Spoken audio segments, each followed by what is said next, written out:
Okay. Sino ang maglilid sa prayer natin, Pastor JB? Para sa opening prayer. Opo. Sige po. Pa-assist na lang po. DS. Si DS po mag-appoint.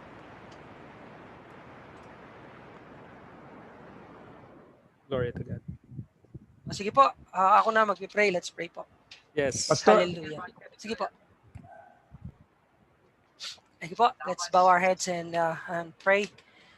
We worship you, Father God, and we are Yes. calling your Hallelujah. attention right now, Lord, and we humble ourselves, and Amen. we are asking, Lord God, na linisin mo po ang aming mga puso, Thank you, Jesus. empty our minds, and Hallelujah. tuguin niyo po ng maraming bagong katuruan, Hallelujah. Lord, ma-improve pa namin ang aming ministry.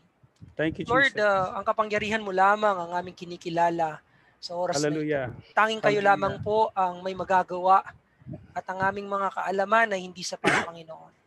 Amen. We appreciate, Lord God, ang buhay ng bawat isa na ipinagkaloob mo na nilalaan sa ganitong gawain. Thank you, Maraming Jesus. isinintabi para, Lord, ma-improve pa ang aming mga sarili. Lord, Hallelujah. huwag mo pong hayaan na magkaroon ng aberya, lalo na sa Jesus. aming internet, sa Amen. power, Lord Amen. God, sa electricity. Lord, ingatan mo Yes, po Lord. ang aming pag-uusap, ang aming pag-aaral, Hallelujah. at bigyan niyo po kami ng pagtsatsaga at Yes, Lord. malawak na pangunawa. Tanggapin ang mga katuruan, Lord God. At i-bless Thank niyo you, po ang Jesus. aming teacher for tonight. At kayo po ang magbalik ng pagpapala sa kanyang pag-accept at Yes, Lord. pagtuturo sa amin, Panginoon. Isang malaking sakripisyo po ito na ginagawa niya. But Lord, Jesus. kayo po ang bahalang magpala sa kanya. Marami Amen. maraming salamat sa pag-share niya ng mga nalalaman niya sa amin. Pinagkakatiwala po Amen. namin ang aming gawain ngayon. Ito po ang aming dalangin sa pangalan ng aming Panginoong Yesus. Lahat po tayo magsabi Amen. ng Amen. Amen. Amen. Amen. Amen. Praise God.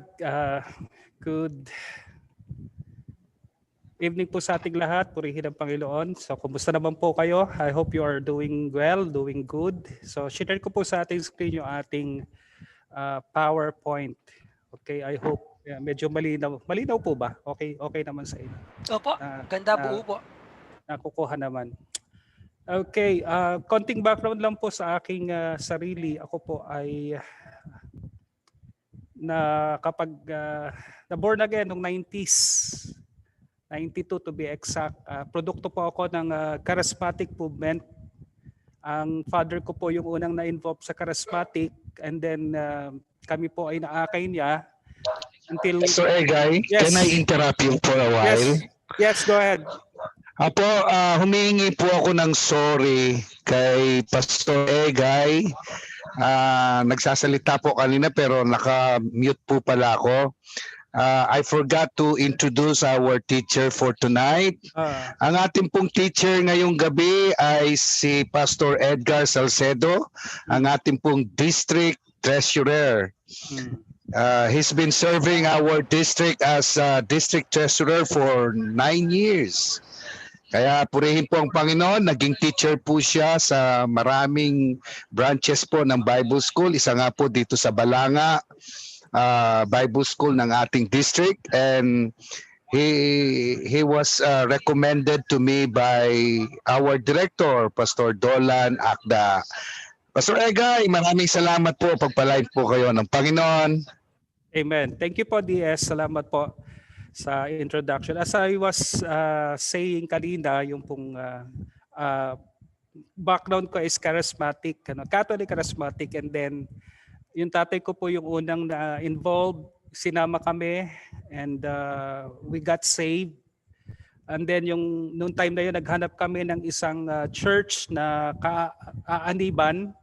It so happened na merong Assembly of God Church doon sa aming barangay sa Pandi, Bulacan. No? So, yun yung una kong naging mother church, yung isang Assembly of God Church. And from then on, ay talagang lumaki na ako sa Assemblies of God.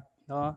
Until dumating yung time na tinawag ako ng Panginoon para sa ministry, and I went to Bethel Bible College, graduated in the year 2000. At sa biyaya ng Panginoon, nagpurso din po ako ng aking master's sa APTS, Asia Pacific Theological Seminary.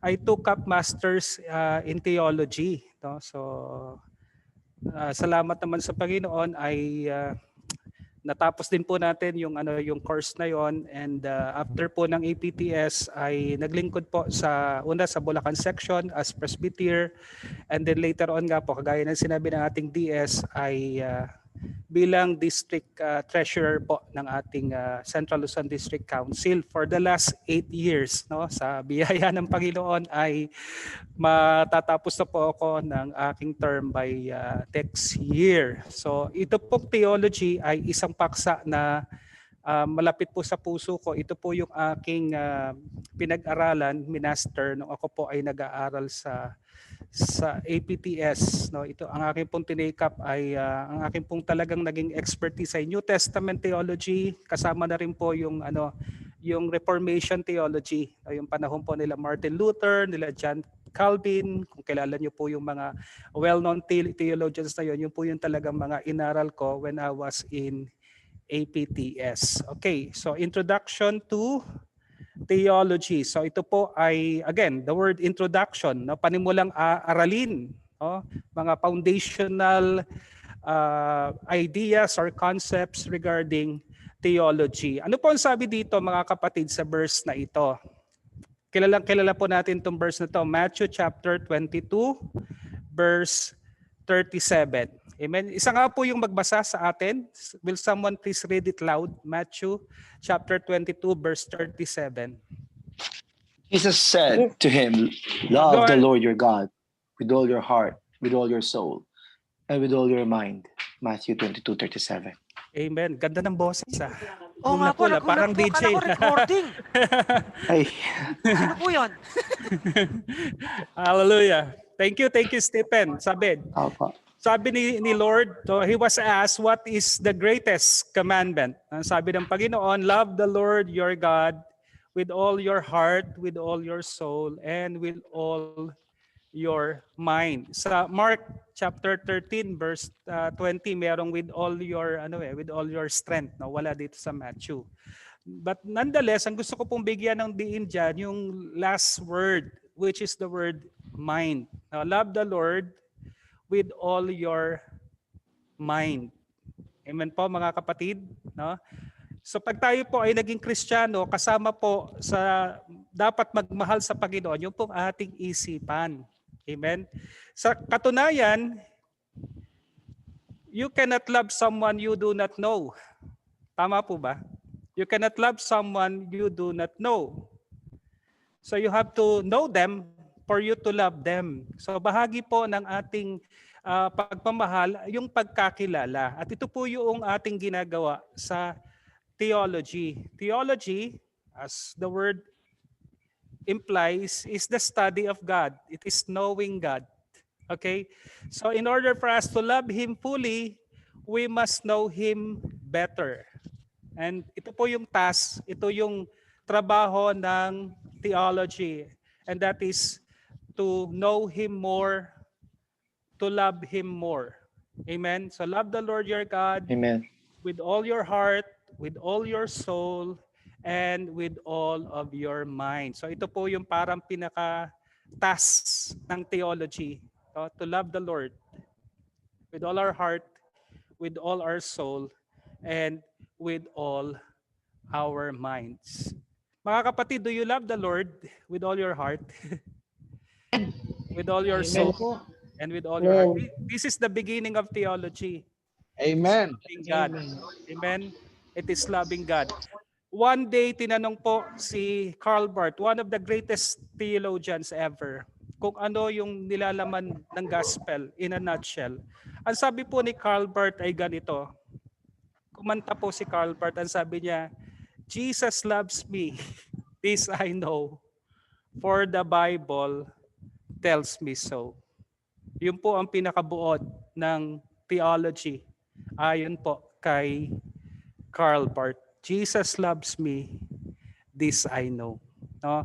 At ang task natin, our reply to that love is to love the Lord our God with all our heart, with all our soul, and with all our mind. Amen. So lahat ng area ng buhay natin, lahat ng area ng ating pong pagiging person, yung lahat ng area ng ating personality, we have to love God. Ito yung ano po, ito yung susi talaga. No? Love the Lord with all of your heart, with all of your mind, with all of your soul. Okay. So, bakit ka nandito sa course na ito? Sino ka at bakit mo kinukuha ang course na ito? Pwede po ba isang volunteer magpakilala and then sabihin bakit siya nandito at gusto niyang mag-aral ng Intro to Theology. Pastora Judith, would you please answer this question? Ikaw ang nakita ko eh. Pastora Judith, nadinig mo ba ako? Okay, why are you here taking this course? Okay. Good evening po.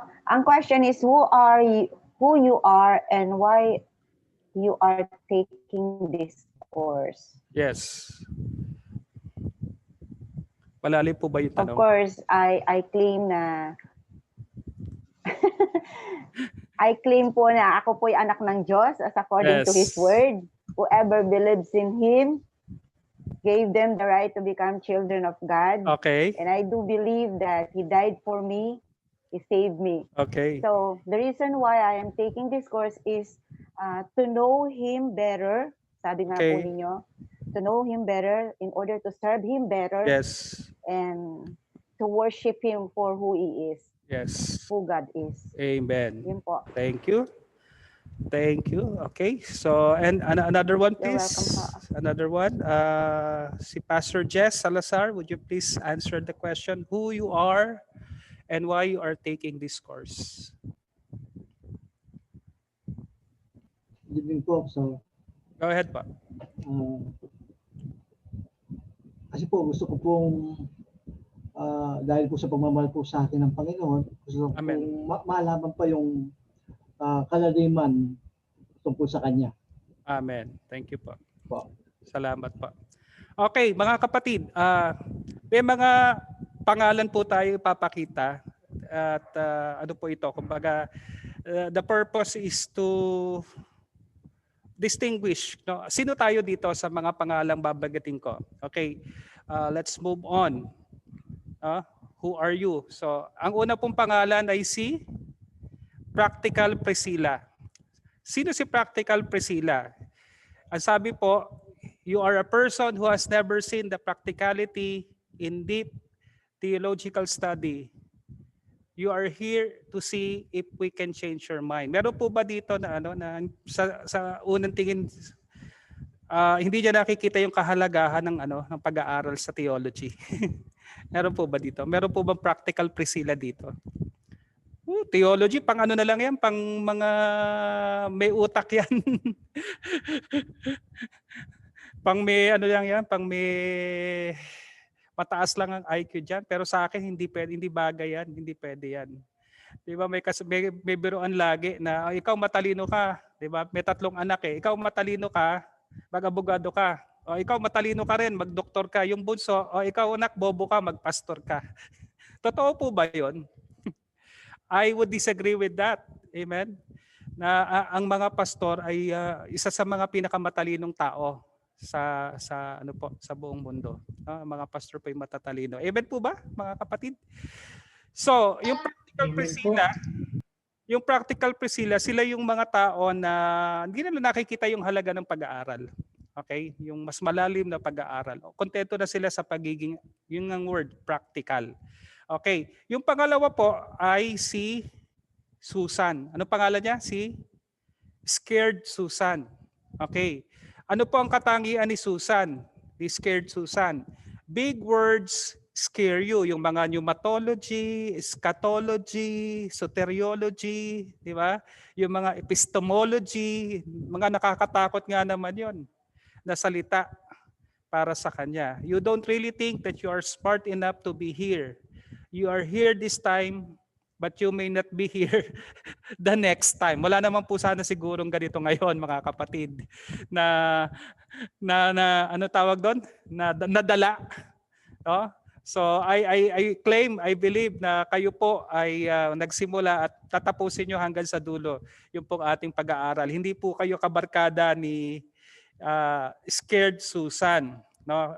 Unfortunately, ito po yung attitude ng maraming tao na natatakot po sila, madidig lang nila yung word na theology, parang natataranta na po sila. I would like to encourage you, no? Na yung mga words na yon, unti-unti po nating itatackle yon, no? At hindi po kailangan maging kasing talino ni Einstein para po makinabang sa course na ito, no? So tutulungan ko po kayo along the way. We'll do it step by step hanggang sa kumbaga magkaroon po tayo ng handle ng mga major concepts or yung mga big concepts sa theology. Amen? Pero po bang scared Susan sa atin? Wala naman. Praise God. Susunod, eto, kabaliktaran ni scared Susan. Siya si know-it-all Nick. Anong problema niya? You already know everything. You are just here to see if we do and to pick up where we leave off. Ito po yung mga mga know-it-all, yung alam ko na 'yan. Di ba? Yung naghahanap lang po, yung nanananong, yung hindi naman nagtatanong kundi para lang ipakitang may alam siya, no? So this type of person causes much frustration at madalas sila po yung kumokontrol sa buong klase pag hindi po naging maingat yung teacher, no? So ang goal po natin ay ito pong mga ganito tao, kung makokontrol lang nila yung kanilang tendencies, makikinabang po ang church, no, yung mga know-it-all. Kaya lang kailangan po nilang magpasakop talaga at i-humble yung sarili sa Panginoon para maging sila, blessing sila sa atin, no, sa church ng Panginoon. Okay, isa pa, si Fundamental Fred, no? Ito po si Fundamental Fred, you are the God-ordained guardian of orthodoxy. You are here to sit with arms crossed and protect. Yung lagi nakahalokop ng gano'n, naghahanap lagi ng mali. Okay? Wala naman sigurong ganito sa ating klase. Lahat tayo ay, we all are learners in this class, right? No? Lahat tayo po ay learners. Amen? So, kailangan po sa pag-aaral, we will have an open mind. Amen? Open mind. Kung meron tayong nakagawian o tinanggap na katuruan o aral na sa atin pong pagtalakay sa mga darating na panahon ay nakita nating lacking or insufficient or baka nga po outrightly heresy, let's be humble enough and teachable enough. Let's have an open mind. No? Kasi nga po, yun po yung mangyayari as we study. I-challenge dito yung mga dati nating mga preconceived ideas, yung mga presuppositions natin, no, para po siyang spiral, mga kapatid. Alam niyo yung spiral, di ba? Umiikot siya ng umiikot, pero pataas ng pataas. No? So, theology is a spiral. No? Until tumaas ka ng tumaas ng competency, until tumaas ng tumaas ang yung level of yung knowledge mo, pero it is a continuous, no? It is a continuous dialogue, no, between yung text ng scripture, yung context mo, no, yung ideas mo, patuloy mong china-challenge sa pamamagitan ng sinasabi ng salita ng Diyos until you arrive to that point na mas malapit ka na doon sa truth. No? Lahat naman tayo syempre hindi naman natin pwedeng sabihin nag-arrive na tayo doon sa truth o alam na natin yung truth. 'Di ba? Si God lang yung talagang may monopolya sa truth. But to us, fallible as we are, limited as we are, tayo po ay nasa proseso, right? Nasa proseso po tayo ng spiral until we go upward and upward and upward until we Yun nga, hanggang sa maabot po natin yung ating pong maximum potential. But then again, syempre iba-iba lang tayo ng level. No? May mga nauna ng konti, may mga nasa bandang dulo, and yet we are on the same spiral, rising up, no, doon sa ating pong levels. Amen. Ito po, number 5, si want an answer will. Now you have a lot of questions. You are not here to do theology in community, but to write theology down with a pen and paper. Ito yung medyo mga intellectual ng konti. Si want an answer will. No, hindi naman po siguro si Will Rebellion ito. No? Okay, next. Traditionalist theory. You want to learn, but your traditions and preconceived notions bind you. You are here to have your traditions confirmed to be true. Again, ang sabi natin, kailangan po meron tayong open mind. Amen? So ang una po nating dadalhin when we study theology is to have an open heart and an open mind. No? Even as Assemblies of God, kailangan po patuloy din natin tine-check yung ating beliefs. Yung bang ating paniniwala ay biblical. No? Hindi lang sapat na we know what we believe. Mahalaga din po, we know why we believe. Why we believe, yes. Yes. So it should be yung traditions na minana natin, yung mga kahit sa Assemblies of God may mga traditions tayo eh. Tama? Yeah. Halimbawa, pabigyan kayo ng example. Yung kailangan when I was growing up, when I was young, pag nagpa-altar call at kailangan baptism in the Holy Spirit, kailangan ipakanta yung Come Holy Spirit. So, parang hindi bababa ang Holy Spirit pag hindi kinanta yung kanta na yon, yung Come Holy Spirit, I need you. Come Holy Spirit, I pray. So yon. So yung mga traditions natin, again, those are constructs or those are man-made. Okay? Those are naipasa sa atin from one generation to another, and yet we have to check it against the Word of God. No, yung ating standard. Kung ito ba mga traditions natin na naipasa sa atin, na tinanggap natin, are congruent or in agreement with the Word of God.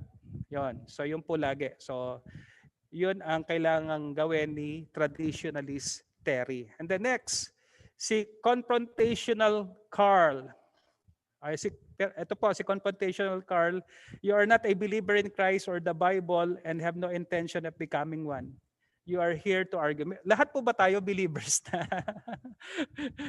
So just making sure, no? So na lahat po tayo ay followers talaga ni Jesus at Bible-believing Christians. No? So narito kayo not to argue, but you are here to grow and to learn and to develop para sa paglilingkod sa Panginoon. And then number 8, si struggling Sam. Sabi po rito, you are a believer in Christ, but you have a lot of doubts and struggles. Dumating na ba kayo sa point na pag nagpe-pray kayo, nag-struggle kayo na kanino ba ako nagpe-pray? Sa Ama, sa Anak, o sa Banal na Espiritu? Nag-struggle na po ba kayo sa doctrine ng Trinity? Question nyo na po ba yung Trinity? Kung ito ba talaga ay totoo? Baka all along tama ang Iglesia ni Cristo, di ba? Yung mga ganong pakatama sila na isa lang talaga ang Diyos, di ba? So, yung mga ganong yung mga ganong thoughts or doubts or struggles, again, those are normal, no? Normal lang po 'yun, bahagi po ng ating ang tawag doon, discourse, no? Bahagi ng ating pananampalataya 'yon, no? Ang mahalaga, madil po natin ng tama yung mga doubts na 'yon, no? So, ito po, dito po sa klaseng ito, sabi nga, you have a safe place to express your doubts, no? At matutulungan ka namin to process and to hopefully to deal with those doubts na meron ka through our discussions, through our interactions dito sa klaseng ito. Okay po mga kapatid. Number 9, si Curious Carla. No? Hindi mo alam kung bakit ka talaga nandito pero excited ka. So sana po may idea kayo kung bakit kayo nandito sa ating klase. At sana po ay patuloy tayong makinabang, patuloy tayong matuto, patuloy tayong maging open, no, sa mga ituturo sa atin ng Panginoon through this class, through Introduction to Theology. So ito pong mga taong ito, these are true people, no? Totoong tao to. So we are all real people created by a real God, and we all have real struggles, real questions, and real convictions, and we are glad that you are here. Amen. So hindi ko mo tayo ay pastor na, hindi na tayo nag-i-struggle sa sa paniniwala natin, no? There will come a time you will have a crisis of belief. No, magkakaroon tayo ng crisis of belief na sasabihin mo sa sarili mo, totoo ba itong pinaniniwalaan ko? Totoo ba itong aking, lalo pag dumating po yung mga yung mga tragedy, pag dumating po yung mga yung sabi ni Saint John of the Cross, yung dark night of the soul, no? Pag dumating sa atin yung dilubyo kagaya ng nangyari kay Job, di ba? Si Job talagang nagtanong siya sa Diyos eh. Di ba? Bakit? So yon. So we are all real people created by a real God, and we all have real struggles, real questions, and real convictions. And we will try to process all of these things. And yung pong pagpaprocess na ang tawag natin is theology. Theology. Amen. Bakit kailangan natin ng theology? Meron po ako i-share sa inyo na isang video, mga kapatid. Panoorin po natin itong video na ito at mag-react po kayo pagkatapos. Amen. Mag-react po kayo pagkatapos ng video ito. At okay, kita po? Ready? Clear, okay po.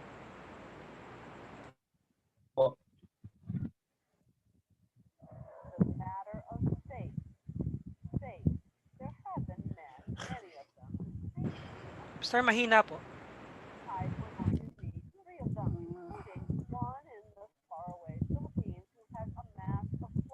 He says numbers in the millions. Poor people who give what little they have to the man they believe is the second coming of Jesus. The weird journey there to meet him.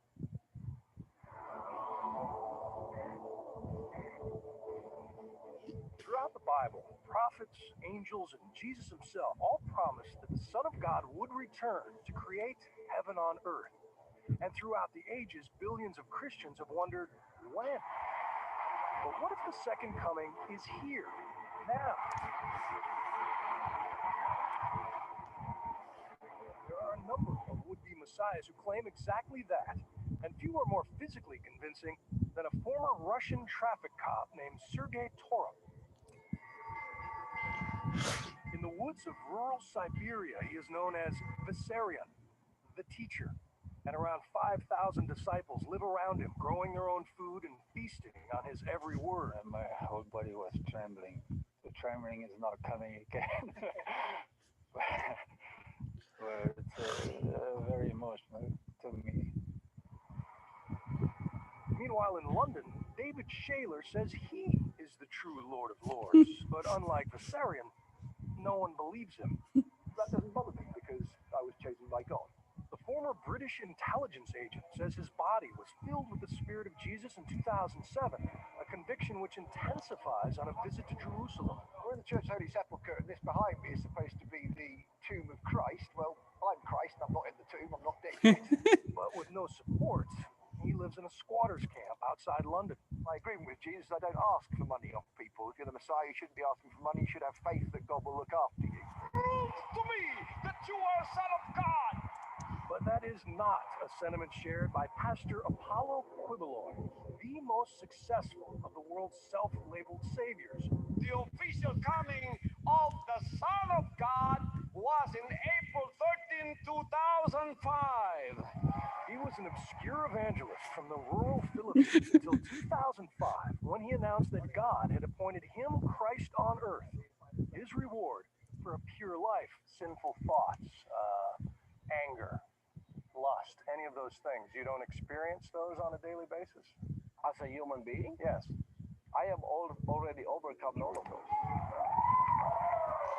There is no apocalypse in Quiboloy's message, no rapture or final judgment. Instead, he preaches that he is the model of Christianity. And as more people follow his example, God will gradually turn the earth back into the Garden of Eden. Do you perform miracles? Aye. For me, the greatest miracle is the changing of the spirit within. But healing the sick, the manifestations of Jesus' powers, you're able to do that? We have healing. You are healing and miracles happening. After taking his place as the appointed son, Quiboloy's ministry has exploded. He claims to reach 6 million followers with his satellite TV network, numerous publications, private jet, and personal helicopter. All the better to avoid the bumpy road and impoverished villages that lead to the walled compound he calls the Kingdom of Jesus Christ. Here is his 5-bedroom home, surrounded by manicured gardens of imported grass. So this is your Garden of Eden. This is what we call the Garden of Eden restored. It's easy to see why this claim resonates in a country where 30 million endure crushing poverty with open hearts. This family lives just down the hill, next to the dump where Pastor Quiboloy's garbage is burned. If you could be anything in the world, what would you want to be? Go to heaven. To them, heaven really could exist inside Quiboloy's gates, and it's why hundreds line up to carry his parasol. All the workers who toil in the grinding heat of the kingdom are volunteers, here to glorify the Father. Do you get paid for this? Juju tells me he gets $40 a week to feed his family. Minimum wage. Like the rest of the kingdom, he's expected to give 10% back to Quiboloy. This may be the most beautiful spot in the Philippines, and it's paid for by people who live on $2 a day. So how do you justify your lifestyle? I mean, your watch could probably feed 100 families for a month. If it's not God's will for me to have these things I have, you can take it away. It is God's will that we follow. If it is God's will for us to live like this, you can have a broken heart looking at me, but what can you do? But they get their understanding of the will of God from you. Yeah. And this nice young man wouldn't be holding this umbrella if he didn't believe the things you say. For us here, we see everything as a ministry. My talent is to preach. My talent is to be a leader. Not everyone can become a preacher or have been given a talent like me to go and lead the 6 million people. But Jesus, when he walked the earth, according to the Bible, lived among lepers and prostitutes. I live among them. You have a private jet. I live among them. Before I had the private jet, You're in a walled compound with mansions. Before this, I lived among these people. Like, for example, that jet that you're talking about. Do you know that in 1983, I had the revelation of that jet? The Lord is going to give me that. Yeah. It is Him who gave me that. If it is not His will, how can I afford that? Well, Quiboloy has been accused of kidnapping and brainwashing by the parents of at least one of his followers, but he was never charged. He insists that anyone is free to leave his flock and seal their fate for eternity. Will they go to hell? It's up to them. They know that. So that's your will, If you want to go to hell, no one will stop you. If you want to go to heaven and follow this way, no one will stop you to come work with you. Yeah. There are 3 possibilities here. You are either the Son of God, or you're delusional, or you're a very successful con man. I respect your point of view. But I resent what you said that your followers will say, I'm a con man with a speaking ability that I've tried to con people. That is not who I am. I'm not trying to con people. I am speaking the truth. Skepticism is a cross all modern messiahs must bear. In Siberia, Vissarion has also been accused of mind control, but there's not enough evidence to try him. And David Shaler? Well, there are fewer legal headaches for prophets without followers, but still plenty of moments to bring a so-called son of God back to earth. Sorry? Are you Jesus? I am Jesus, yes. I'm Bill Weir for Nightline in Davao, Philippines. Can we have some quiet? No shortage of skeptics, no shortage of believers. The Second Coming premieres next Wednesday on the National Geographic Channel. Okay. So what do you think? Is the Messiah from Russia, from London, or from Davao? From Lubao, Pampanga. Origin po niya is Lubao. Pastor. Okay. Buti pa yung bata. Pampangan. Buti pa yung bata doon sa huli, no? Sabi niya, no, you're not. Oh, you're not Jesus. Okay. So, ano po masasabi niyo doon sa ating pinanood na video? Anyone? Any volunteer? Ang tanong po, why do we need theology? Based on what we have watched. Para malaman yung katotohanan. Alam ba ng katotohanan? Okay. Ano po? Sige po, magsalita po kayo. Why do we need to study theology? No? To know who really God is. Sige po. Ayun. The Bible says maraming magpapanggap na silang Messiah. Yeah. In the end, no? Sa huling panahon, maraming magpapanggap. Apo. Okay. So thank you po. What do you think? Ano po ang ano natin? Why do we need to study Christian theology? Why do we need to study good theology? Because there are so many bad theologies. Di ba? Parang ano lang po yan parang yung counterfeit money. Ang inaaral nila yung totoong pera in order for them to distinguish yung pong madali nilang ma-distinguish yung counterfeit money. So ganoon din sa theology, no? We must have Okay. So, sino pa po? Anyone? Sir. Yes. Sir Ronald po. Sige po, go ahead. Tanong po kung bakit kailangan natin mag-aral ng theology. Yes. Bilang isang leader po, ito po ay napakaalaga na pangungunaan mo ang isang tupa ng Panginoon na kailangan na matutunan ang kahalagahan at kahalaman patungkol sa Diyos upang maituro ng tama sa mga tao na sumusunod na pinangungunaan po natin. Opo. Kaya napakahalaga po na matutunan ang katotohanan patungkol dito sa pagkaalam sa ating Panginoong Diyos. Tama po. Thank you po, Pastor Ronald. God bless you po. Maraming salamat po. So tama Thank po kayo. Po. Bilang mga tagapanguna, malaki po ang responsibilidad natin na tayo po yung unang matuto at itong ating mga natututunan ay ating po ibabahagi sa ating mga pinangungunahan, sa ating po mga pinagpapastoran. Okay. Okay, yung iba po. Anyone? Hello po. Siguro po, why do we need study theology? Para po hindi po tayo maligaw, katulad po ng sinabi salita ng Diyos, na napakaraming mga lalabas, lilitaw na i-claim nila na sila ang Messiah. Kaya kailangan po natin pag-aralan kung sino po talaga ang Diyos. Tama po kayo. Na marami pong mga hidwang pananampalataya, mga bulaang mga tagapagturo, bulaang mga propeta na lumalabas po, no? From time to time. At para po maingatan yung kawan na pinagkatiwala sa atin ng Diyos, kailangan po nating magsaliksik, sa mga itinuturo natin. Tingnan natin, baka ito po ay lisyana. So dapat po ay matiyak natin na may buong ano po tayo, kabatiran na yung atin po mga tinuturo ay naaayon pa rin sa sinasabi ng salita ng Diyos sa pamantayan ng Biblia.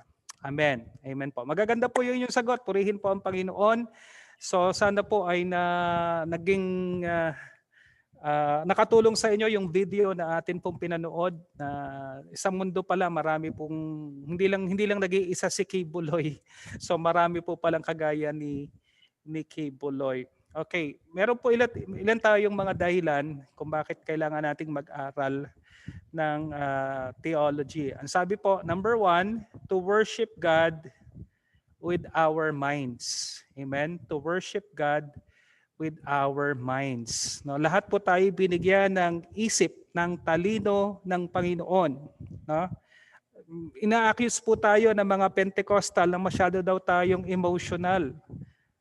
Tama po, no? Na tayo ay umiiyak, tumatawa, sumasayaw, na tayo daw po yung ating mga utak nilagay natin sa basura nung tayo ay napuspos ng banal na spirito. I tend to disagree with that. Amen. Kasi po ngayon meron na po tayo mga Pentecostal scholars, especially sa Assemblies of God.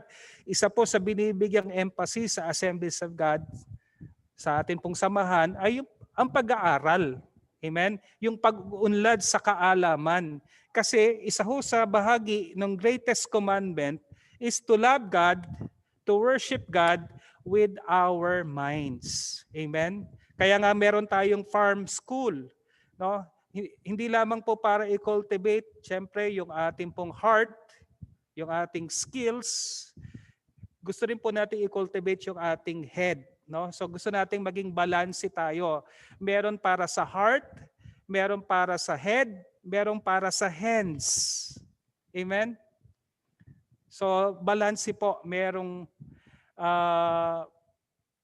pag-unlad sa iba't ibang area, no? Lalong-lalo na po sa area ng ating karunungan. So we want to love God, we want to worship God with our minds. Secondly, to preserve God's revelation to us. Ano po ang sabi ni Paul kay Timothy? Familiar po sa atin itong verse na ito, 2 Timothy chapter 2, verse 2, yung itinuro sa iyo, maghanap ka ng mga mapagkakatiwalaang magturo naman sa iba. So merong continuation, merong continuity, no? Yung pong pananampalataya na ipinasa sa atin ay tungkulin po natin na ipasa naman sa susunod ng mga henerasyon ng mga mananampalataya. We call that discipleship. Tama po ba? By the way, the word disciple comes from the Greek word mathetes. Ang ibig sabihin po ng mathetes ay estudyante o learner, no? A follower or someone who subscribes to a teaching of a master. So in our case, ang master natin ay si Jesus. We subscribe to His teachings. Therefore, we are all Jesus disciples. No? At ang goal natin, ang sabi ni Jesus, Matthew 28, di ba? Verse 19 to 20, make disciples, make followers, make learners of Jesus. Paano natin gagawin yon? Di ba? Part po ng discipleship ay yung preservation ng teachings. Yung pagpapasa ng teachings ng atin pong Panginoong Hesukristo. Amen? So number 3, to build up the church. Ephesians 4:11 to 16. Why do we study theology? To build up the church. Bigyan ko po kayo ng classic example sa kasaysayan ng Assemblies of God. The Assemblies of God was founded in the US in 1914. 1914. Tandaan niyo po yun, 1914. Hot Spring, Arkansas. No? Doon po sama-sama yung ating mga founding fathers. Nung time na yon, wala po silang inadapt na na standard na doktrina. Okay, kasi galing sila sa iba't ibang background. Some of them were Baptist, some of them were Methodist, others were Christian Missionary Alliance or CMA. So, ano sila, basta ang common denominator nila, sila ay nabaptize ng Holy Spirit. Ayaw silang tanggapin doon sa mga organizations nila na pinanggalingan. So, they decided to build a group, no, a movement, no, which they called the Assemblies of God. However, come 1916, out of our group, out of the Assemblies of God, bigla pong lumabas yung oneness theology. Alam niyo po yung oneness theology, familiar po kayo doon. Yung oneness theology, hindi sila naniniwala sa three persons. Para sa kanila, yung Trinity, hindi person yun. No? Those are only modes. Para sa kanila, si Jesus ang Ama, si Jesus ang Anak, si Jesus ang Banal na Espiritu. So ganun po yung pagkakaintindi nila sa Trinity. So nagkaroon po ng split within the movement. Merong oneness group at merong Trinitarian group. Okay? So para maprotektahan po yung nagsasubscribe o naniniwala doon sa Trinitarian doctrine or doon sa orthodoxy, yung pong ating mga founding fathers ay nag-draft ng mga pinaniniwalaan natin. Ang tawag natin doon ay fundamental truths. Okay? Or yung ating tinatawag ngayon na 16 fundamental truths. Okay? Bakit po nila ginawa yon? To preserve yung pong unity ng church. Okay? Para po ma-preserve yung pagkakaisa ng church, maingatan yung church, ma-build up yung church, yung movement po ng Assemblies of God. And in fact, simula po 1917 hanggang ngayon, what defines the Assemblies of God is the 16 fundamental truths, which is basically theology. Nakukuha niyo po? What makes the Assemblies of God Assemblies of God? It's because we subscribe to the 16 fundamental truths. Amen? At doon po sa 16 fundamental truths, meron tayong 4 na cardinal doctrines. Alam niyo po yung 4 na cardinal doctrines natin sa Assemblies of God. Jesus saves. Number 1, Jesus saves. Number 2, Jesus heals. Pangatlo, Jesus baptizes in the Holy Spirit. At pang-apat, Jesus is coming soon. Amen. Amen. 16 po yung ating fundamental truths. No, hindi ko na iisa-isahin. It defines who we are as a movement. It distinguishes us from other groups. Ano po yun? 16 fundamental truths. Maraming Pentecostal group, but what makes the Assemblies of God the Assemblies of God? It's the 16 fundamental truths. Amen po mga kapatid. Kaya kabisaduhin natin, i-master natin mga pastor, mga manggagawa ng Panginoon, yung pong ating 16 fundamental truths. Kaya nga pag nag-e-exam tayo, pag tayo po ay may interview sa mga nagpapalisensya sa ating distrito, tinatanong po yung 16 fundamental truths. Bakit? Yun po yung distinction natin bilang mga Assemblies of God. Amen po. At doon sa 16, 4 po yung pangunahin. Ayon po sa ating doktrina. Ano nga po yung una?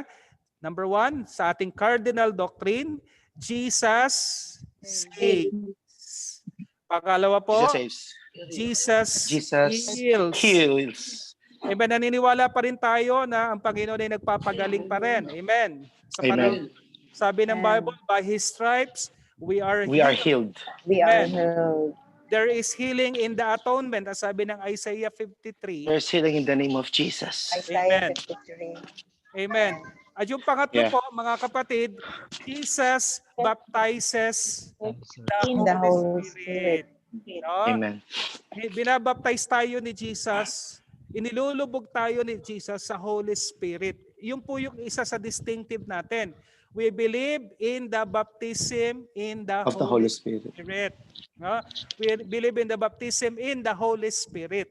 So yung nagwa-water baptize, di ba? When you are baptized in water, yung pastor, siya yung naglubog sa iyo sa tubig. Sa Assemblies of God, when we say baptism in the Holy Spirit, it is Jesus who is submerging you, who is In the water. In the water, no, in the Holy Spirit. In the Holy Spirit. Oh. In the Holy Spirit. Okay? It is Jesus who baptizes you, who immerses you in the Holy Spirit. Hallelujah.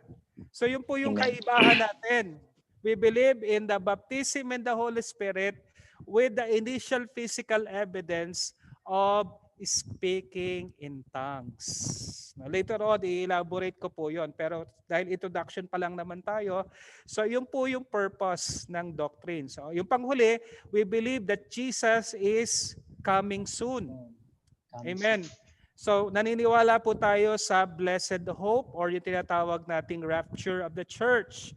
Naniniwala po tayo sa tribulation period at saka sa millennial reign ni Jesus Christ. And we also believe in the final judgment and the new heavens and new earth. So yun po yung mga nakapaloob sa atin pong end times. Okay? Pero ang pangunahin po doon, we believe that Jesus is coming soon. So yun po yung apat na cardinal doctrines ng Assemblies of God. Amen? And what defines us as a movement is yung document natin na tinatawag na 16 fundamental truths. Amen? So you see, theology does not divide. Actually, theology builds up the church. Amen? It builds up the church. Number 4, to inform our Christian lives. Amen. So yung atin pong practice, yung atin pong behavior should be informed by our belief. Amen? It should be informed by our doctrines. No? So yung atin pong paniniwala ay nagre-reflect sa atin pong gawa.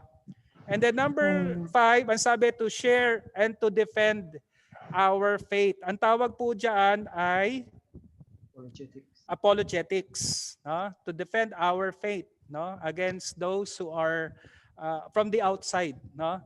From the inside, ang tawag natin polemics. Okay? Pero if we defend the faith against those who are outside, who are attacking the faith, who are attacking our theology, ang tawag po doon ay apologetics. And then number 6, at ito po yung dinidiscuss natin. Sorry, meron pa palang number 6. Number 6, to distinguish truth from falsehood. Again, because there are falsehood, maraming mga false teachers, false prophets, mga cults, mga hidwang pananampalataya, kailangan po natin ng firm grounding sa atin pong paniniwala, no? Sa atin pong faith, no? Which is based upon the scriptures. And syempre, ang sabi yan, to make disciples, no? Hindi lang basta disciples, faithful disciples of Christ. So hindi po natin dapat pinagwawalang bahala ang pag-aaral po ng atin pong mga doktrina ng atin pong theology. So, dapat nire-review po natin from time to time. Dapat binabalikan po natin siya from time to time. So, the church must have an avenue of intense, interactive Christian education through a program na kagaya po nito na tayong lahat ay natututo ng mas malalim ng pag-aaral. No? So, aside from yung meron tayong mga siyempre sa sermon is an avenue of instructing, pero ang sermon kasi broad medyo kalat, no? Meron din tayong Sunday school, meron din tayong small groups, pero mas maganda rin na merong ganito na ang setup talaga ay parang classroom, no? Kasi mas mataas yung commitment mo dito, meron tayong activities dito, di ba? At mas marami ang retention, mas marami yung nare-retain sa atin sa pag-aaral natin sa ganitong mga format. Amen? Okay, let's move on. Okay, the theology program. So tingnan niyo po yung diagram na yan. No? Tingnan niyo pong maigi yung diagram na yan. So, ano pong napansin niyo sa diagram? The letter T stands for theology. Yan. Tapos, ang sabi niya, notice how the draft goes outside the lines at times. This represents how our theology, while having a great respect for tradition, must break with tradition at times. Ito po yung principle na tinatawag nating semper reformanda or always reforming. Ibig sabihin, yung theology natin, sabi ko nga kanina, parang spiral. Nag-grow. Amen? Nade-develop pa siya. No, hindi siya static. Our theology should be dynamic. It should be semper reformanda. Say it. Semper reformanda. Always reforming. Di ba? Sila Martin Luther, napansin nila na yung theology became dogmatic, became stagnant. So nagprotest sila, kaya nga tawag sa atin Protestant eh. But actually ang tawag sa kanila reformers. No, yung mga reformers, Martin Luther, John Calvin, Ulrich Zwingli, sila Philip Melanchthon, yun yung mga nag-rise up against yung sa Roman Catholic Roman Catholic Church, no? Kasi nga talagang na-dominate ng Roman Catholic ang Europe during that time. At ang marami sa itinuturo ng Roman Catholic Church were extra-biblical, no? Wala sa Bible. Kaya isa sa pinagsigawan ng mga reformers ay yung back to the Bible. Okay? Yung sola scriptura. Ibig sabihin nun, yung standard ng faith, standard ng morality, standard ng conduct is the Word of God, is the Bible. At dapat yung ating theology is always reforming. No? Semper reformanda. Doon sa bandang itaas, pansinin niyo po, notice how the draft is incomplete and erased at places. This illustrates how our theology is never finished in this life, but is always undergoing change and development. In other words, hindi natin makukuha talaga yung kabuuan. No? There's no such thing as perfect theology or 100% theology, 100% truth. Again, we are limited, we are fallible human beings, no? So hindi natin magagrasp ng buong-buo talaga until we see Him face to face, no? Sa second coming ni Jesus Christ, until we reign with Him, sabi ng Bible, and until bumaba yung New Jerusalem, yung new heavens and new earth, and then we will fully comprehend and we will see Him face to face. No? Doon pa lang po natin masasabing kompleto na yung ating theology. Pero habang nandito pa tayo sa lupa, our knowledge will be incomplete. Amen? Medyo mas competent lang kumpara sa iba, pero it will be incomplete, and the fulfillment will come, and the completion will come when we see Him face to face. Amen?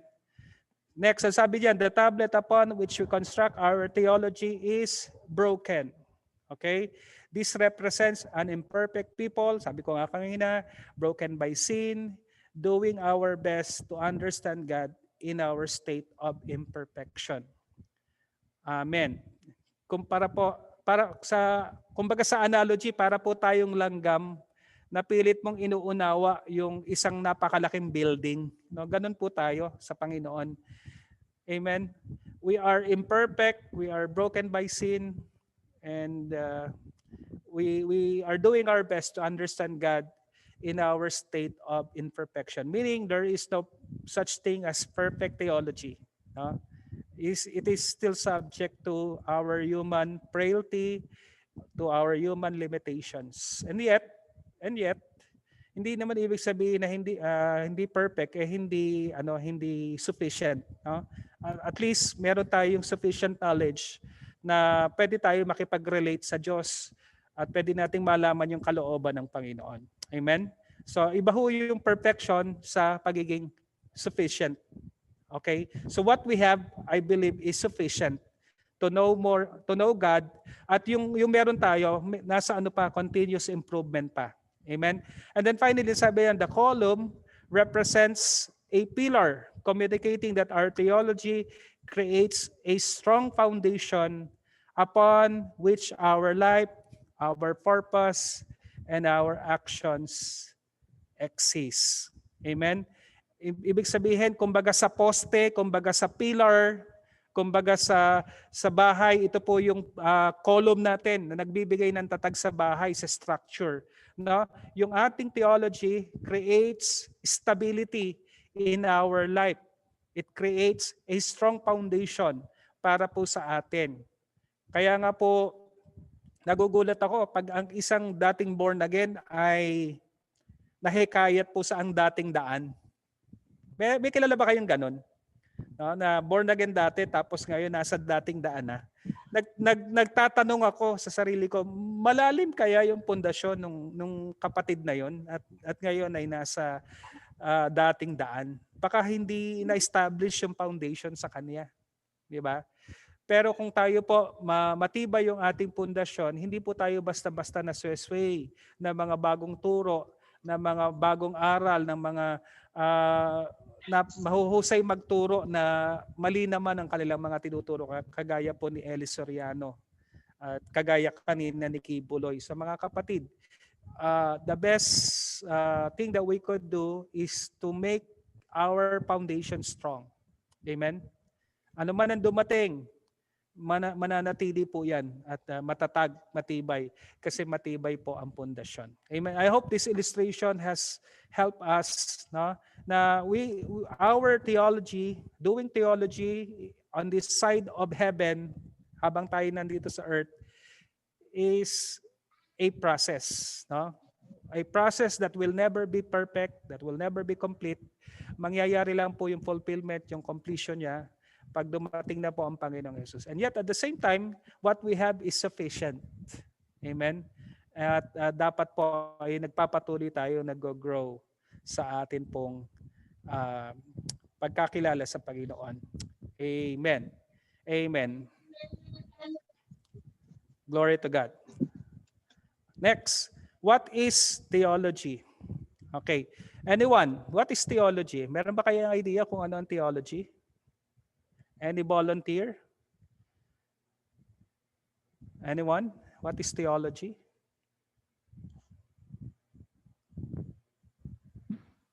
Ayan. Kaya nga tayo nag-aaral ngayon. It is a study of God. Study about God. It is about... Sige pa. It's all about God. Okay. It's all about God. Okay. It's the study of God. Okay.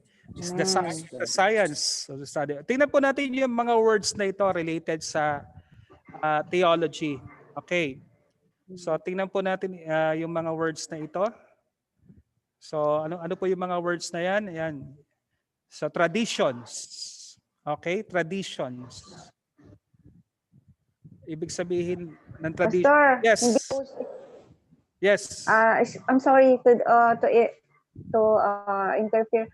Pastor, hindi po namin nakikita yung illustration nyo. O Ay, hindi yung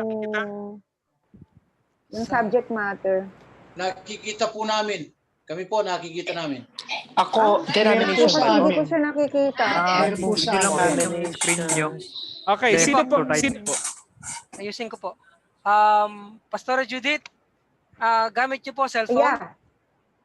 Yes. Slide niyo lang po. Opo. Slide nyo lang po from the very first. Yung screen niyo.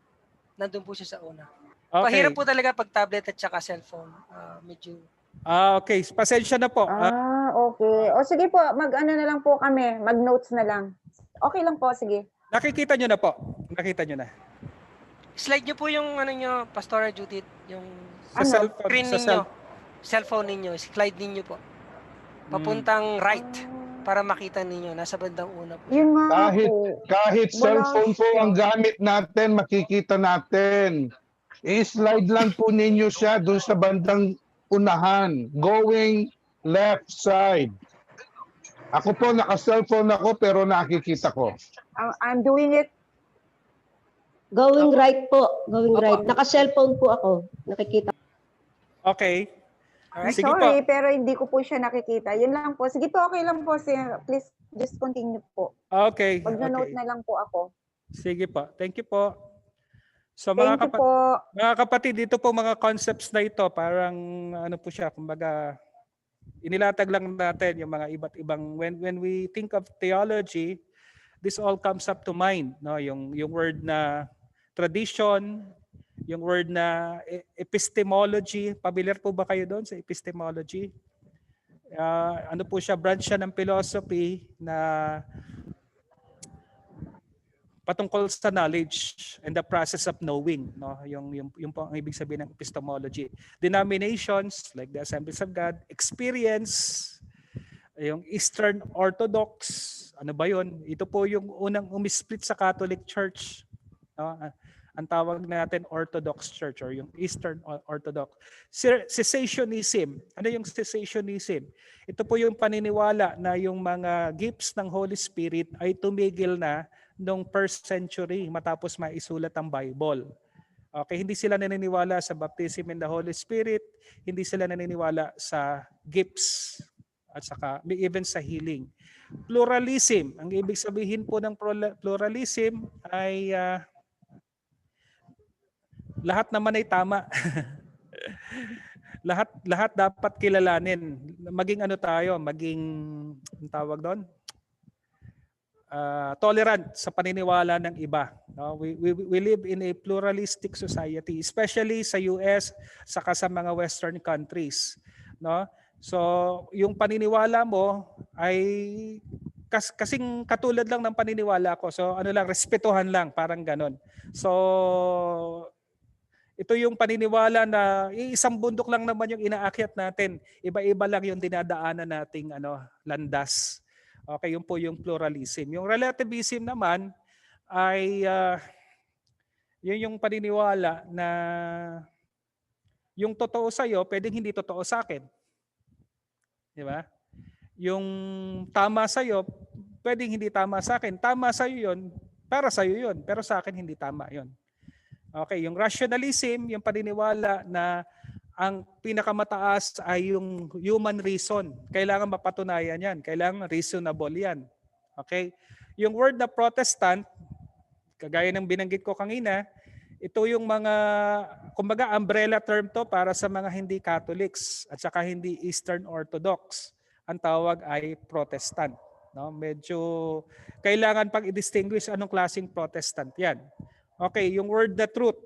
No, alam naman natin. No, kagaya ng tanong ni Pilato kay Lord, what is the truth? Okay, Roman Catholic Church. Alam natin ito dahil ang bansa natin is majority Roman Catholic. No? Yung ilang mga doctrines nila katulad natin kagaya ng Trinity. May mga pagkakaiba lang tayo kagaya nung yung apostolic succession, yung pagkakaroon ng head na ang tawag nila ay Pope, yon. Yung sacraments, yun ang kaibahan natin sa kanila. So, majority naman sa atin galing sa Roman Catholic background, kaya hindi ko na ganong elaborate. And then prophecy. So, ang prophecy ba ay natapos na? Ang prophecy ba ay hanggang sa panahon natin? Special revelation. Ano yung special revelation? Meron tayong tinatawag na natural revelation. Nagpahayag ang Diyos sa pamamagitan ng kalikasan. Pero nagpahayag din ang Diyos sa espesyal na kaparaanan. Yun ay sa pamamagitan ng Biblia, sa pamamagitan ng Panginoong Hesukristo. Ang tawag natin doon ay special revelation. Yan. Protestant theology, then modernism, Ang paniniwala ng modernism ay yung katulad din po ng rationalism na kailangan reason, kailangan ay enlightenment, no? And then ito yung pinakabago sa lahat, yung postmodernism. No, ang postmodernism ay halo-halo, no? At saka ng iba't ibang mga points of view na kung tawagin po natin ay post-modernity. Yan po ang sikat ngayon na philosophy sa mga Western countries, yung modernism. Hindi pa nga nakakarating sa Pilipinas yung modernism, yung ibang bansa, post-modernity na. Pero makikita nyo po yung influence ng post-modernity sa arts, no, especially sa mga sa cinema, no, sa movies. So makikita nyo po yung influence ng postmodernity doon. So yan lamang po yung ilang mga concept when we say theology. Okay, next, moving on. Ay, lumipat to aking slide.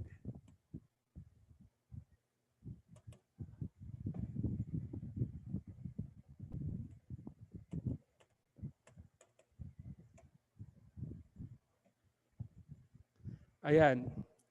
Ito po yung mga definitions ng theology na ibinigay ng mga theologians. Okay? Will someone read?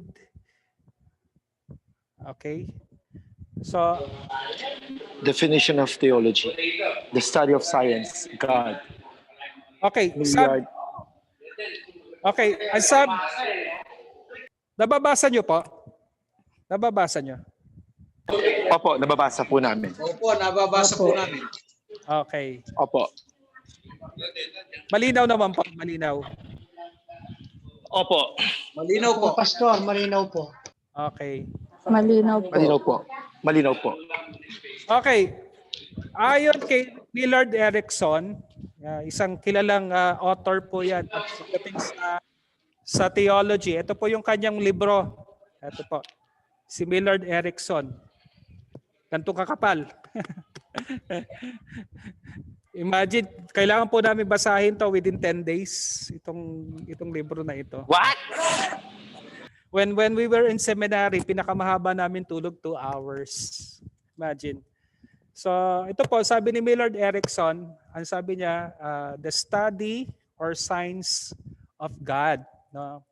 What is science? Ang sabi, science or science, yung mga matatanda tawag science, yung mga bata ngayon, science. So sabi, science is a systematized body of knowledge. Diba? So yung mga bagay tungkol sa Diyos, pinagsama-sama, no, ginawang systematic. Kaya nga ang tawag natin dito sa ating libro ay systematic theology. No? It is a systematized knowledge of God, no? So yung mga based on the scriptures. Okay, ang sabi ni Augustine. Meron po ako niyan, Pastor. Ito meron ka? Meron ako. Opo, meron po ako. Anong edition? Ito sa akin. Anong edition? Systematic Theology, Introduction Biblical Doctrine. Wayne Grudem. Opo, Grudem, yeah. Grudem. Tapos ang edition niya is 5th or 4th? Pero meron pa akong nag-order po ako eh. Wait lang.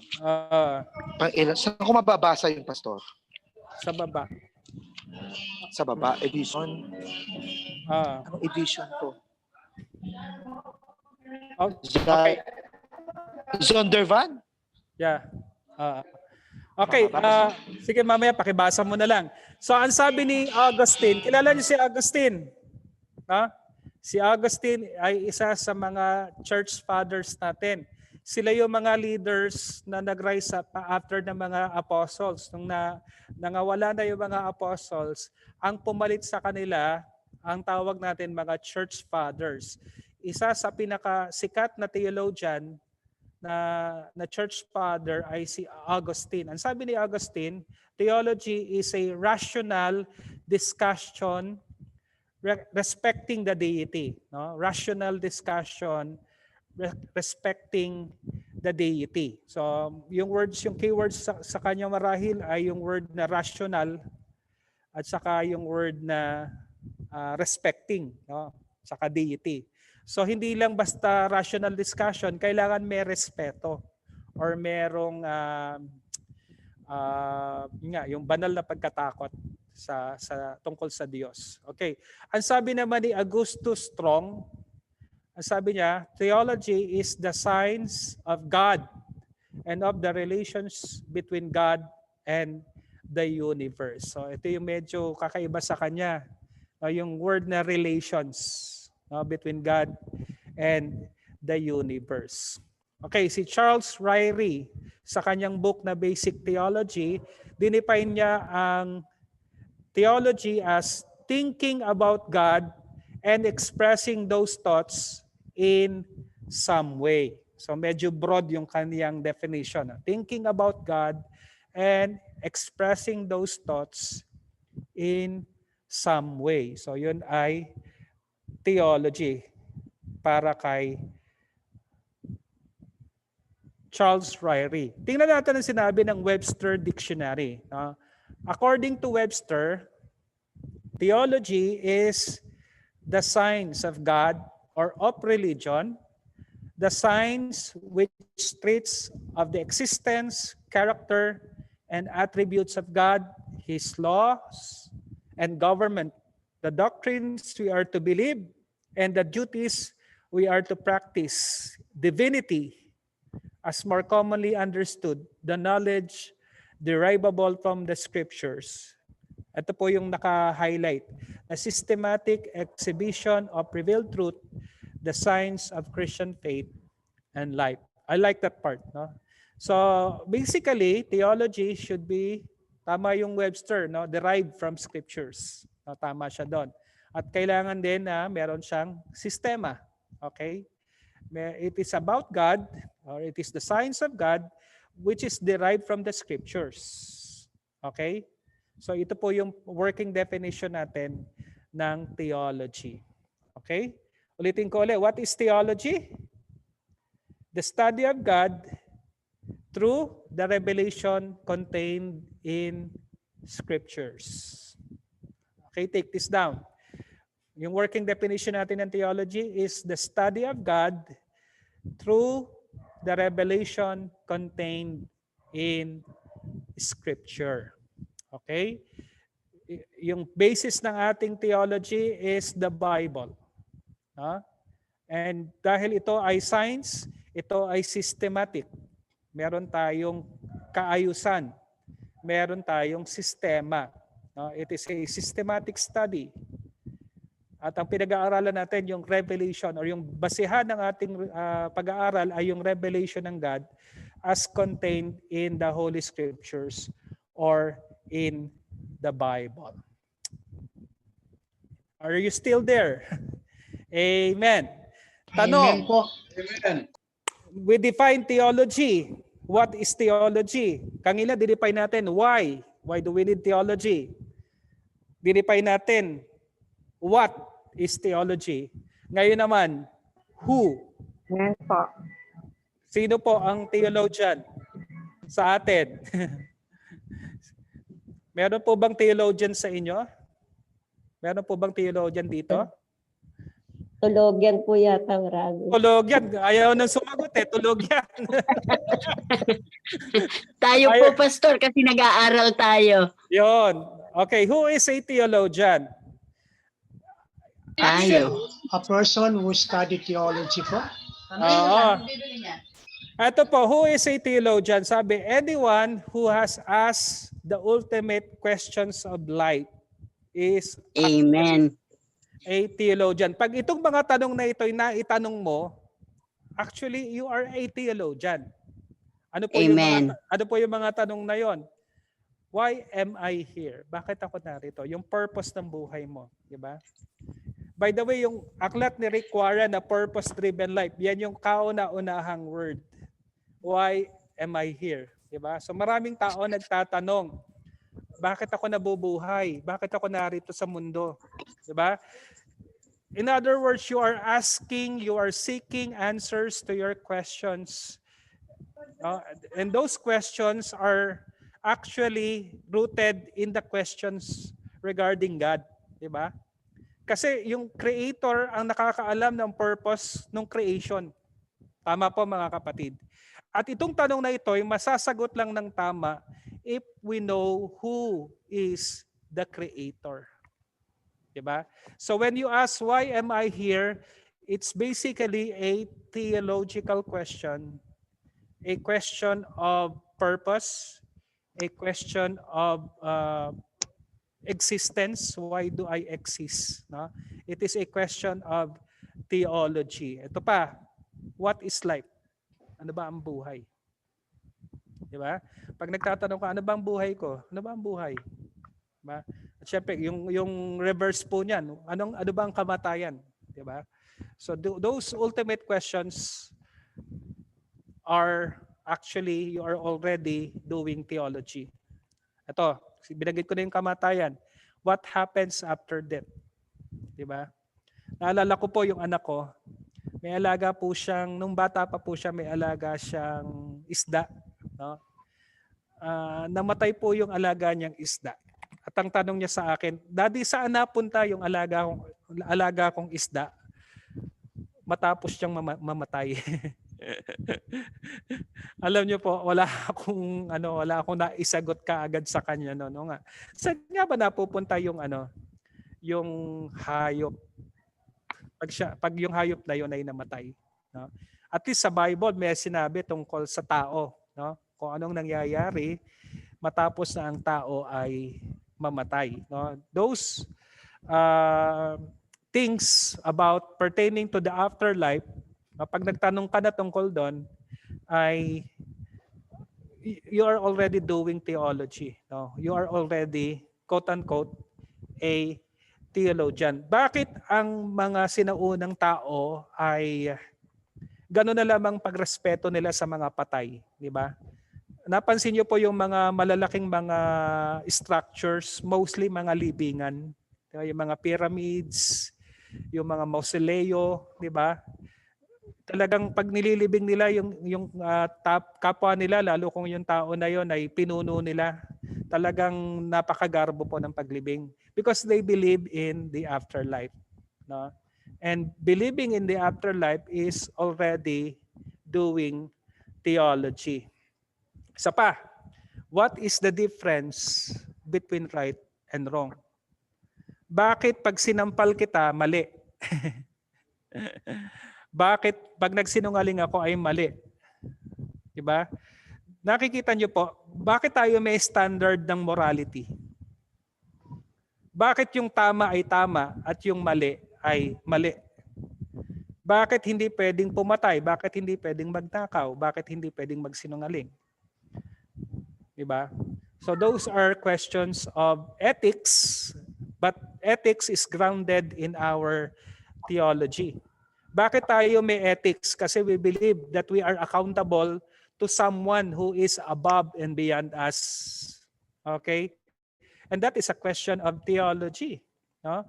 Kaya tayo may morality, kaya tayo may conscience, because we believe that there is a God whom we are accountable to, whom we will magsusuli tayo sa harapan niya, di ba? Yun po yun, kaya tayo merong. And then the God of heaven gave laws. Dinefine ni Lord kung ano yung right, kung ano yung wrong, di ba? He gave laws which is actually a reflection of his divine nature. Okay?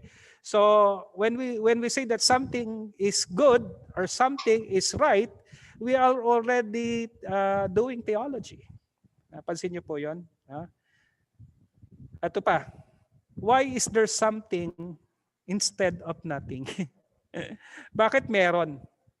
Bakit nandito tayo? Bakit meron tayong nakikitang nilikha? No? Why is there creation? No? Therefore, may creation kasi merong creator.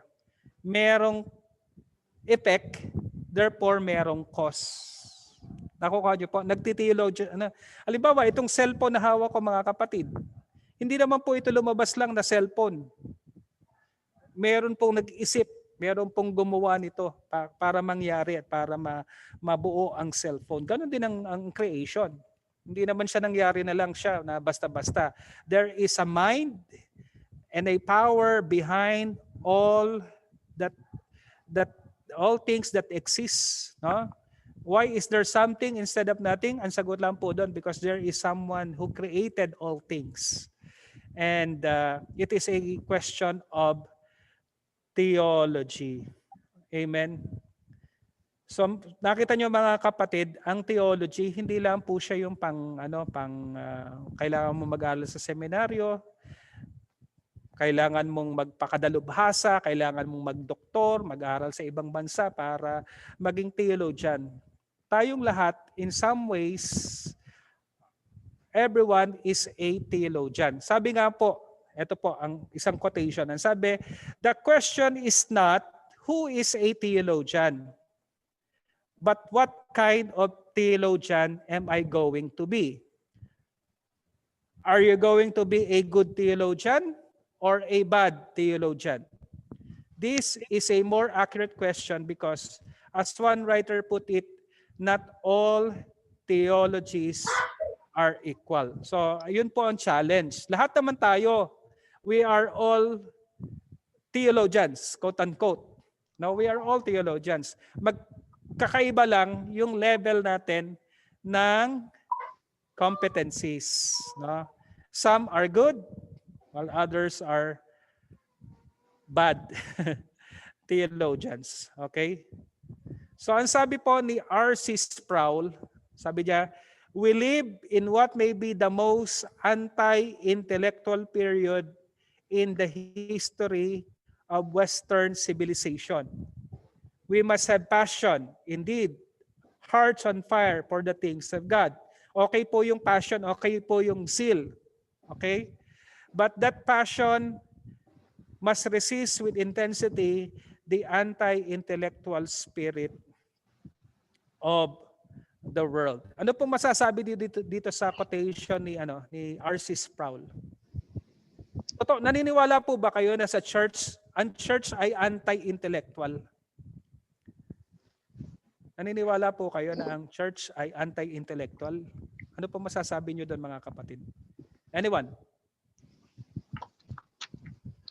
Do you believe that the church is anti-intellectual or? Paragay ko hindi naman po.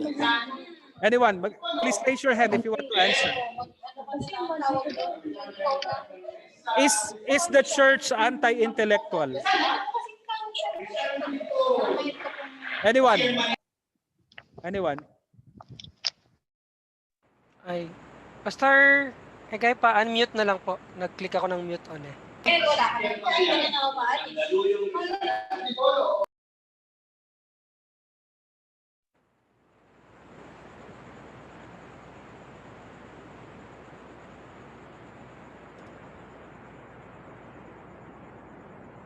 Naka-mute po, Pastor. Okay. So Egay, you are... Yes. Okay, mga kapatid, doon sa ating quotation ngayon, sabi ni R.C. Sproul, there is anti-intellectualism in the Western society. Pero ang sabi niya, nakakapasok na yung anti-intellectualism na yon sa church. What do you think? Meron bang anti-intellectualism sa churches natin? Sa mga churches natin, especially sa Assemblies of God?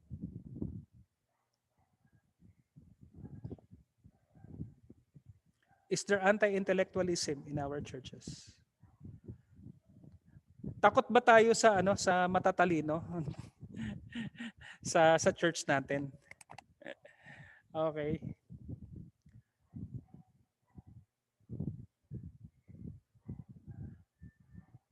Okay.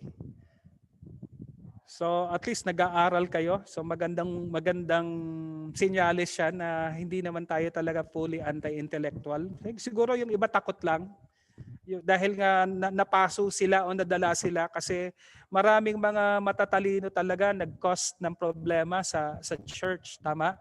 Kung sino pa yung matatalino dahil nga sila yung may capacity na gumawa at mag-isip ng mga kung ano-ano, unfortunately, they have influence. Marami po silang nagawang problema sa ating iglesia. Pero ang kailangan po natin sa church is seal with knowledge. Seal with knowledge. Meron kang seal, meron kang passion, pero yung passion na yon inform. Yung passion na yon merong dunong, may kaalaman, may karunungan. Amen po mga kapatid. Okay? So, yun po yung definition natin ng theology. What is theology? It is the study of God based on revelation revealed in Scripture. Okay, next slide. Tingnan po natin yung iba't ibang arena ng theology. Okay, there are basically 6 arenas in which we can do theology. Number 1, tabloid. Alam niyo yung tabloid?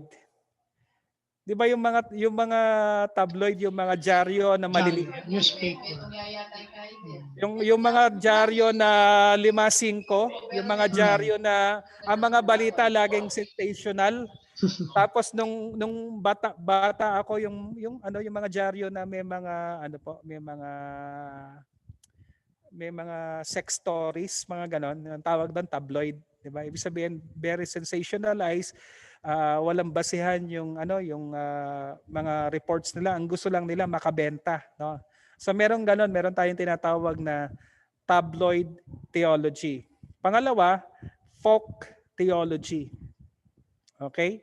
So by the way, these are taken from sa book na Who Needs Theology by Stanley Grenz and Roger Olson, no?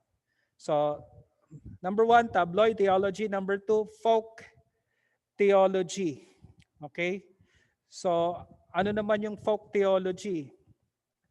So ito yung mamaya i-define natin yan, yung folk theology. And then number 3, lay theology. Siguro ito yung medyo Bible believer na to, no? Lay theology. Number 4, ministerial theology. Mga pastor, ministerial. Number 5, professional theology. Ito na yung mga nagsusulat ng mga libro, no? Talagang kinakarir na yung pagiging theologian. And then number 6, academic theology. Okay, so ito po yung 6 arenas in which we can do theology. Siguro pinakamainam na illustration dito para maintindihan natin, we will use a continuum. Okay? Itong diagram natin. Okay? Yan. So yan, from left to right. So makikita natin, di ba? So it is a continuum. So tabloid, folk, lay, ministerial, professional, and then academic theology. Okay, para din po yung sa medicine, yung sa panggagamot. Halimbawa, ano po yung mga nauuso ngayon na yung tabloid medicine. Halimbawa, yung pong yung mainit daw na tubig, yun ang panlaban sa sa lalagyan ng asin, panlaban sa COVID-19. Narinig niyo po 'yon? Di ba? Yung iba naman ay magsusuob, no? Magsusuob. 'Yon, tabloid tabloid medicine. Bago po yung suob, bago yung mainit na tubig, yung saging daw. Di ba? Kaya nagkaubusan ng saging. Saging daw yung panlaban sa COVID-19. Anong tawag po doon? Ang tawag doon ay tabloid medicine. Okay. Ano naman po yung folk medicine? Okay. Yun naman po yung mga naalala ko doon, 'di ba, sa mga baryo-baryo, yung mga nakakagat ng ahas o nakakagat ng aso. Naalala niyo 'yon, yung mga tawak-tawak. Tapos yung ewan ko sa inyo sa probinsya niyo, pero dito sa Bulacan yung binubugahan, alam niyo 'yon, yung nambubuga. Alam niyo 'yon? Yung pag ang bata may sugat sa ulo, tapos dadalhin sa mambubuga. Okay, ewan ko diyan sa Nueva Ecija o sa Pampanga kung uso 'yon. Sa Bulacan uso 'yon eh. Tapos yung mananawas, yung tatawasin yung para malaman yung ano yung pinagmumulan ng sakit. Okay? So yon, ang tawag doon mga folk medicine.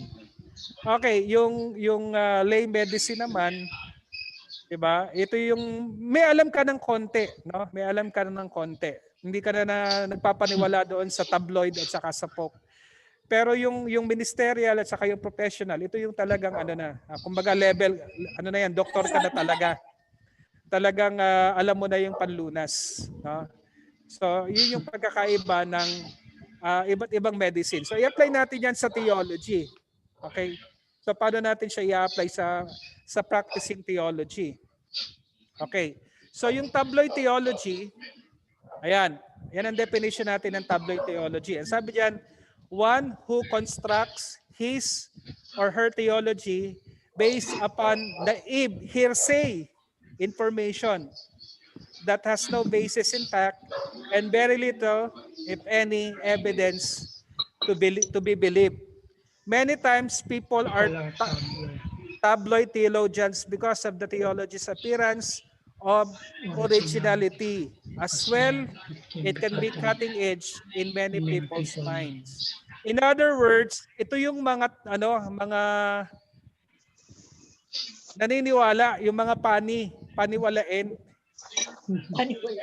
Mga paniwalain. Kung ano yung bago, kung ano yung uso, ito yung inaabangan nila. Diba? Paniwalang-paniwala sila. Parang yun nga yung binanggit ko kanina, kung ano yung marinig, saging, diba? Yung mainit na tubig daw na may asin, yung iba naman, suob, diba? Ang tawag doon ay tabloid medicine. So ito naman ang tawag natin, tabloid theologian. Okay. No? So naniniwala siya sa sa sabi-sabi.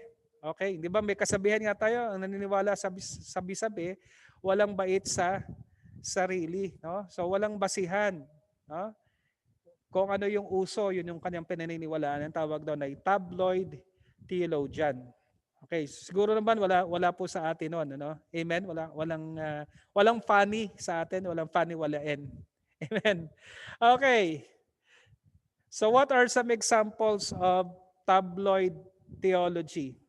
Magbigay nga po kayo ng example ng tabloid theology. No?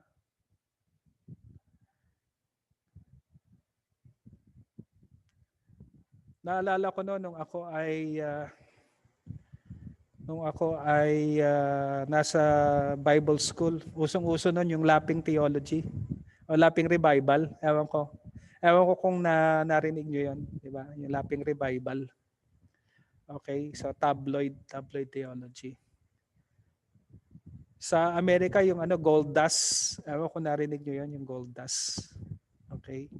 So habang nagwo-worship daw, merong bumabagsak na gold dust. Okay? So example po 'yun ng mga tabloid theology. Okay, next. Folk theology. Okay, what is folk theology or folk theologian?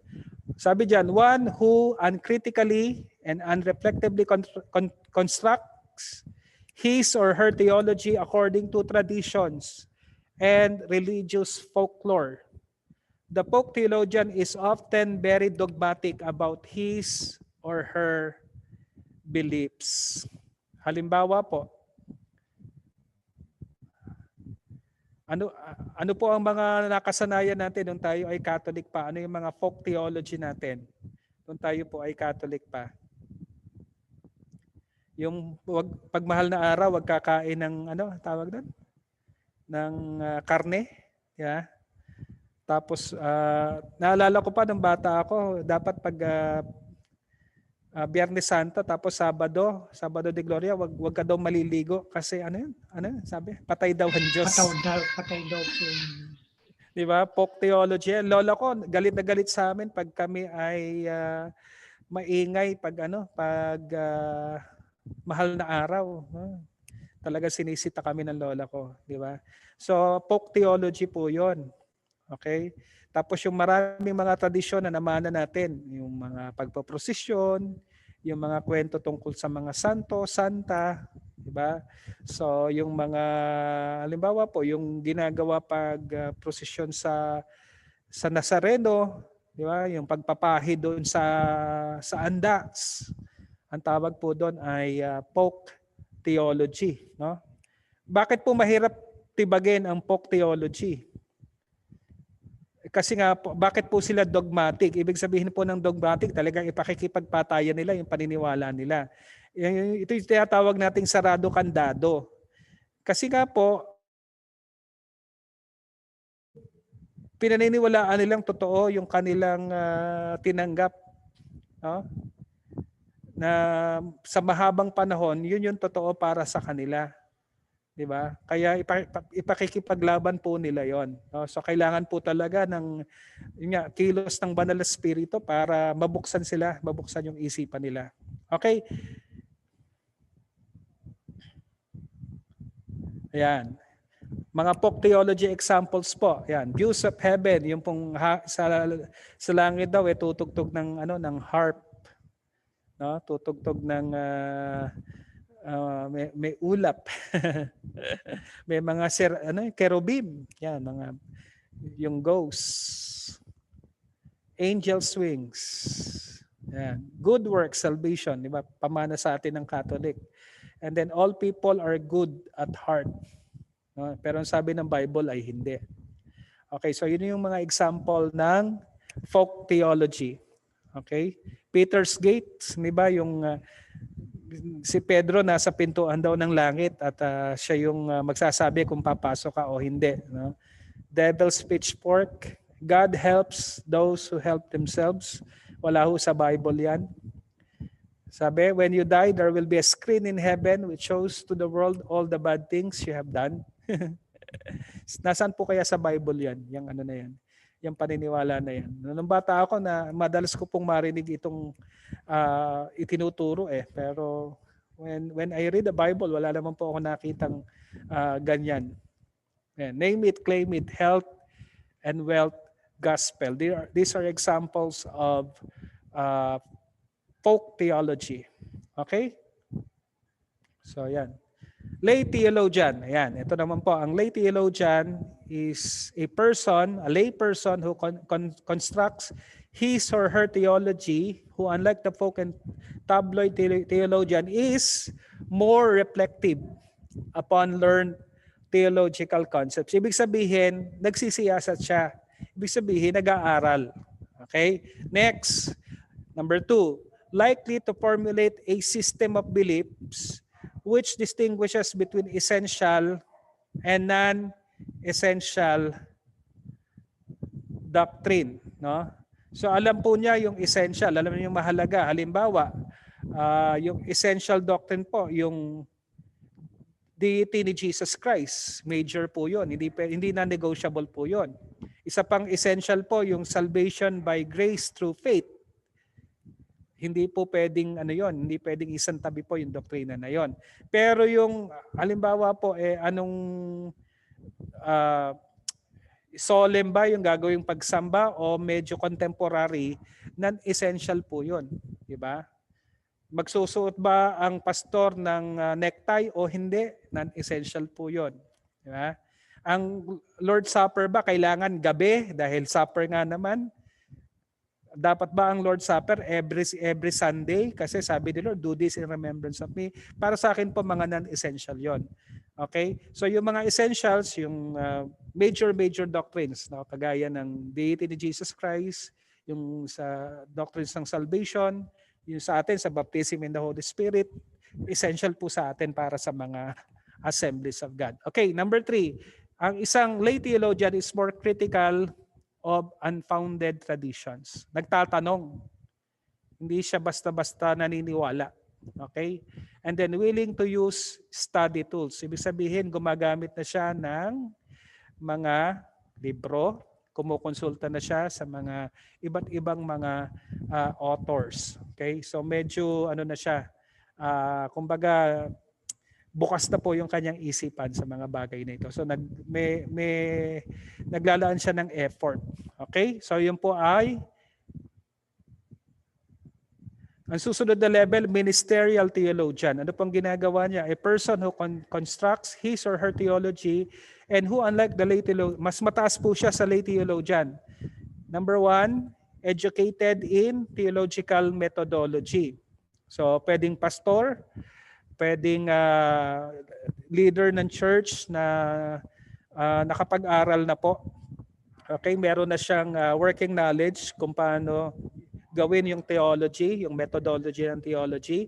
Number 2, able to use study tools and resources at a more effective level. So siguro karamihan po sa inyo, nandito na po sa level na ito, yung ministerial theologian. And then number 3, able to openly critique personal theology against competing models. Ibig sabihin, ikaw mismo, tinitingnan mo kung yung pinaniniwalaan mo ay tama ba, ano yung maganda doon sa isang theological position, no? Ano yung maitutulong doon sa theological position mo? Nakikita niyo po, no?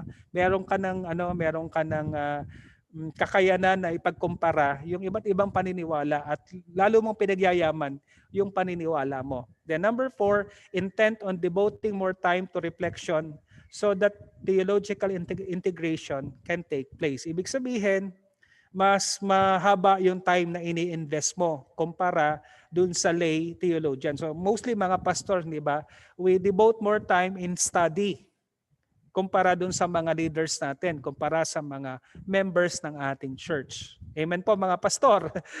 Dapat mas mahaba ang ating ginagawang pag-aaral kumpara sa mga miyembro ng ating church. So ito po yung ministerial theologian.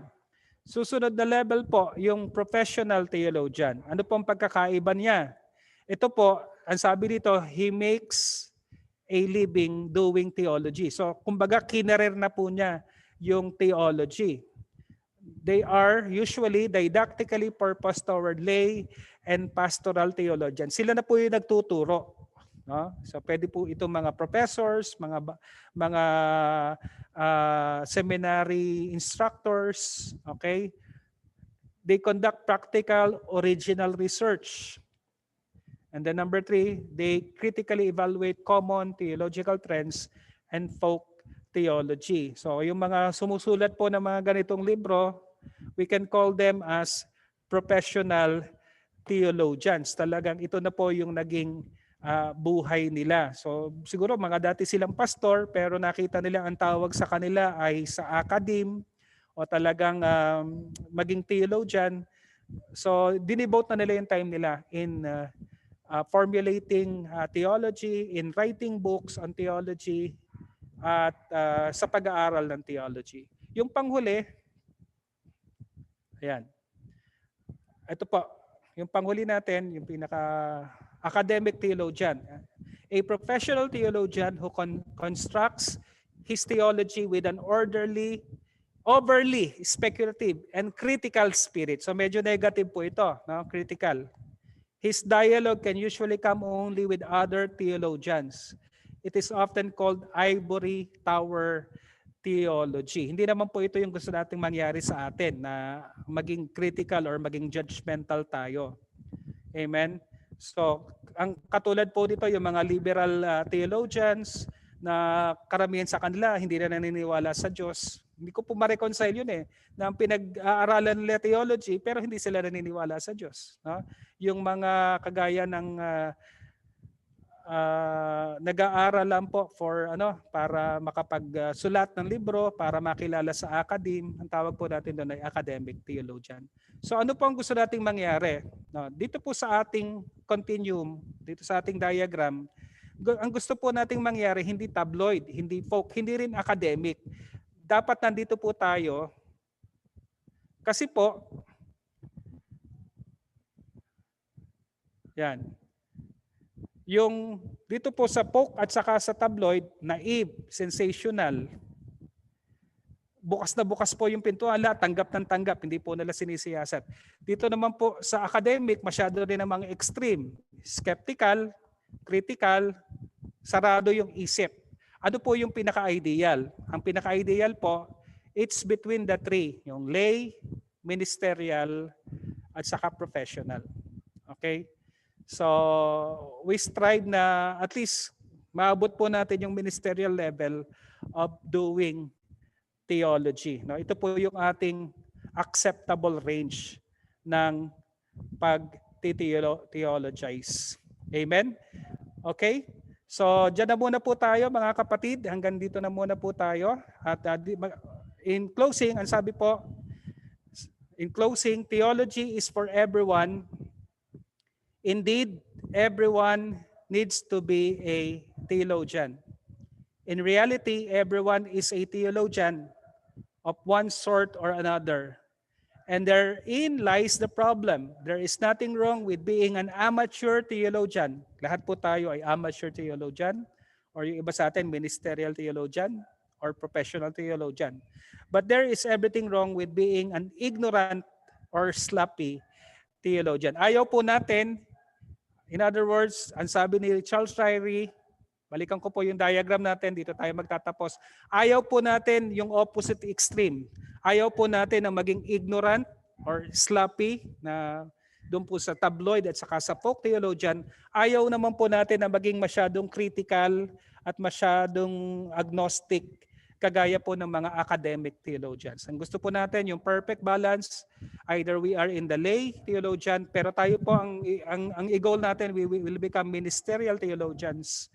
At yung iba sa atin, siguro yung mga bata-bata pa na gusto pang mag-pursue ng higher studies, you will pursue professional theology. Magiging professional theologians kayo later on. Amen?